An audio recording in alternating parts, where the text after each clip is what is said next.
Rick Ross thought he could step to 50 Cent, and paid the price. What started as a simple diss turned into full-blown character assassination, exposed past, leaked tapes, public humiliation, and one nickname that stuck: Officer Ricky. You're watching Viral Spotlight, the only place that gives you the real stories behind the smoke and mirrors. Because this wasn't just a beef, this was 50 Cent turning a rap war into a permanent stain. Let's break it all down. 50 Cent hit Rick Ross's reputation so hard that it ended up costing millions in lawsuits over the secrets he exposed. But before getting into how Ross's image took a permanent blow, let's break down how the whole mess even started. Known for being one of hip-hop's most relentless trolls, 50 Cent has pulled every stunt in the book, from demanding money from his own artists like a loan shark, to buying out 200 front-row seats at Ja Rule's concert just to make the venue look empty. But out of everyone who's ever crossed paths with the G-Unit General, nobody seems to regret it more than Rick Ross. Their tension kicked off after a brief encounter at the 2008 BET Awards. According to Ross, he didn't like the way 50 looked at him, just a look. 50, on the other hand, claimed he didn't even remember seeing Ross there. Still, what followed turned into a long-standing feud that's been dragging on for decades. Reflecting back in 2011, 50 said he believed Ross started the beef for attention. It all began because I looked at him the wrong way. He said, that just means he wanted to compete. He wanted to climb higher. He wanted people to notice him, and he got exactly that. Whatever Ross's plan was, it got real after the BET incident. He fired the first lyrical shot with a track called Mafia Music, where he made a bold reference to a suspicious fire that had recently destroyed the home of 50's ex and the mother of his child, Shaniqua Tompkins. At the time, 50 and Shaniqua were locked in a nasty custody battle over their son Marquise, and that same house was at the center of it. He's obsessed, really obsessed, Shaniqua said. We're in court, fighting over the house. He said someone would come kill me. Then this happens. He never even checked on his own son. I'm furious. Although 50's team confirmed he was in Louisiana when the fire happened, Shaniqua claimed she heard intruders just before the blaze broke out, and even authorities admitted something about the whole fire seemed off. Still, Ross wasn't coming, and empty-handed when it came to dissing 50. He had his own firepower. I had to address a few things. I had to address a few people. He said about dropping Mafia Music. I love it. Some people are just gonna be soft. That's the cleanest way I can say it. And to be fair, Ross had reason to feel bold. His first two albums had already gone platinum, driven by tracks like Hustling, and the hip-hop world had embraced him like a rising star. But he wasn't just going after any rapper. He was entering the ring with a guy who lived for drama. 50 Cent wasn't just known for his music. He built a whole reputation on beef, and he didn't waste time. In his very first response to Ross's diss, 50 made it clear he would ruin Ross's career purely for entertainment. He'd already done it to others, Ja Rule, Fat Joe, The Game, and they had done way less to provoke him.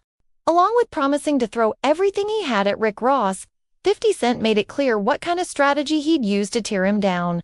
From the outside, people already had suspicions, whispers that Ross had once been on the other side of the law, and 50. He was about to make that the centerpiece of his attack. Once it became obvious that a fully focused 50 Cent was locked in, everyone knew Ross was in serious danger. If there was dirt to dig up, 50 would find it and exaggerate it until it became the headline.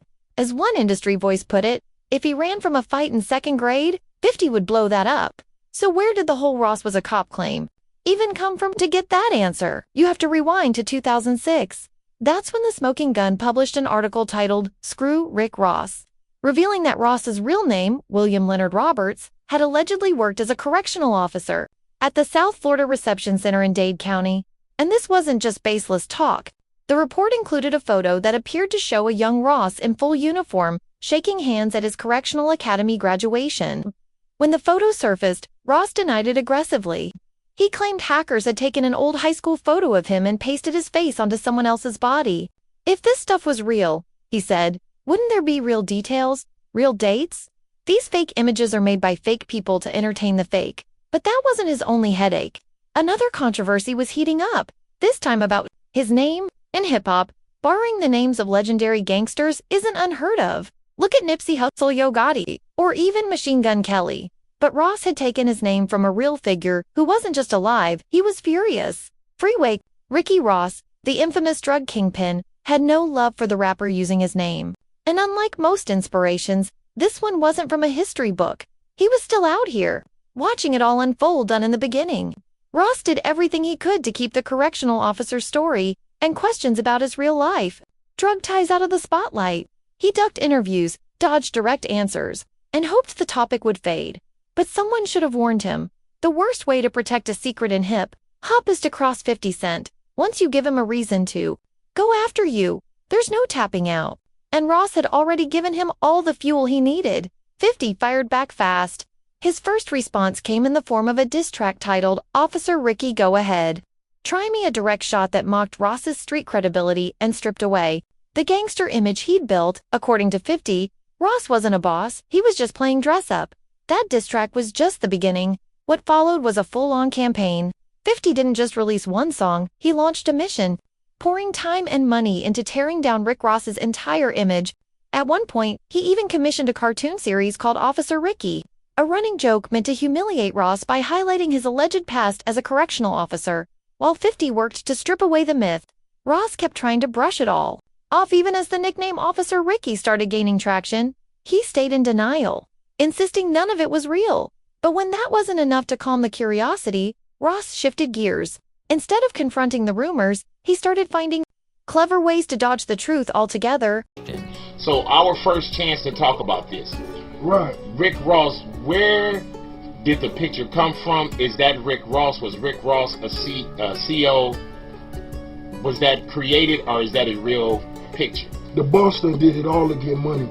And what you gotta understand is, if rumors surfaced, it wasn't because of, and people feel like I didn't address them, it wasn't because of my selfish reasons, but you gotta understand, when you answer certain things, it may go to what was going on, who was involved, what the situation really was. So what we did was, we got with BET and we chronicled my life so people could understand. You know, I made a few moves, you understand, and I feel like they was the best decisions for me to be here. No matter how hard Ross tried to control the narrative, the perception around him was shifting fast. Once 50 fully locked in on him, things changed for good. Nobody could take Ross's lyrics about pushing 100 keys seriously anymore, not after what had been exposed. People don't give him enough credit, 50 joked in interviews. He stays in character like he's filming a movie. He needs an Oscar. Seriously? Biggest fraud in rap history. But with 50, attacking the target directly is never enough. He always brings the entire circle into the fight, and in this case, one of his biggest allies turned out to be someone very close to Ross, his ex, Tia Kemp, the mother of his firstborn son. 50 sat down with her for a full-blown tell-all interview. She didn't hold back.